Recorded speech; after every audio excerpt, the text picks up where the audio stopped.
Wad na makatalingom amranaw atiin ay sagdaian aknabaanan mutasyabi na ay apurati ang tanong na sumufti adi sumranaw. Si matag maranaw ay sagdaian na kanabaanan mutasyabi amranawanan ada misampay sa mujtahid. Nada maad nagyang kana na mga university sa Saudi na maadin din agyang kaya ni university sa Azhar kusang giburagun ada nakaad nagyang kana na mga university sa Saudi. Okay. Maadun din akagyaman ito na Azhar, Jamiat Azhar. Na ulamad nanan, matatag unso ahlus sunna wal jama'a, apinibisa sa iku ahlus sunna wal jama'a. Okay. Na orin yan, napakataling masimatag maranaw, adami sampay sa mujtahid, nagudami sampay sa iku ayamaan yan na pangkatan o mga mujtahid, ahlus sunna wal jama'a, na isigda yan. Nadapan budiin sa kanyan, na maadun na Azhar, nadapan budiin si Bimbas, nadapan budiin si Ibn Uthaymin, nadapan budiin si Saleh bin Fauzan na maaadan din na Azhar sa sanggi buragun. Oren yan na makaisay sa makataling masimama pagutang niya na so titu ahlus sunna wal jama'a kasimbiyan niya sa pandiiran. Subhanallah al-azim. Napamamakinagantano so ukit kaithbat wa ahlus sunna wal jama'a sang kanan miya pangaloy tanong usayan sagyang kai Sheikh ذكرت لكم أنا مثالا كيف يعني يتعامل أهل السنة مع مسألة موجودة في الكتاب وموجودة أيضا في السنة، وهي نسبة اليدين لله سبحانه وتعالى.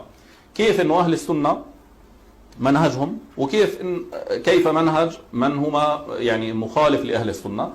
ذكرت مثالا لطيفا حاصله ذكرته في أثناء الشرح. خلاصته أنه إذا ورد نسبة اليد أو اليدين لله سبحانه وتعالى، أهل السنة ماذا يقولون؟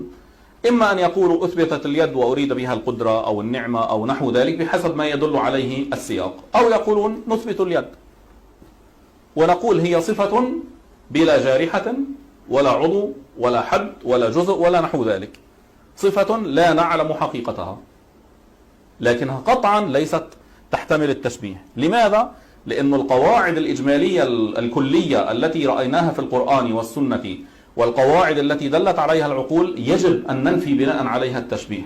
ومن ضمن التشبيه إثبات الأجزاء، إثبات الأعضاء، إثبات قيام الحوادث بالذات الإلهية، هذه كلها من مصادق التشبيه، من مصادق التجسيم. ولذلك إذا أثبتنا اليدين فيجب أن ننفي عنهما ماذا؟ كل ما هو من جنس التشبيه. لذلك من قال بإثبات اليدين يقول هما يدان ليستا جارحتين ولا هي من الأعضاء ولا هي من الأدوات وغير ذلك من الكلام الذي نجده في متون أهل السنة وفي مفصلات كتبهم. Inutum yakinanglan su ta'wil na kagyatuhamu at tashbih aw at tajzim. Sabab sa pakarupa sa lawas o di na pakarupa sa kasaginda. Yuto kaya kinanglana sa ikot ta'wil. Nasukyaw sar sa ta'wil na daka mapukas sa giyang kutwa ithbat.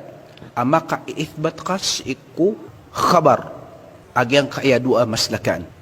Inukitan o ahlus sunna wal jama'a. Sabab sa giyang kutwa kagyaman ito na tuhamu at tashbih aw at tajzim. Nadaka niya na mapukas sa iku ithbat na gudaka pa na mabaloy ang mu'attilah. Kataya so tunod-tanod nun.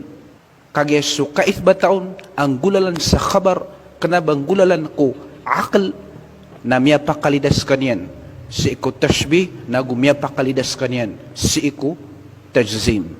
Sabab san na orian o kaya pamamakinagatan sang giyang kaya usayan tanong na bagan tanong sa freedom sa mga tao sa kapakambaya-bayiran ko pagunutan iran di tanong manapa o sa ukita utag o di nararangit o di na mga katero aayakyungan yan na keradikal yan, ke-extremist yan sa mga followers.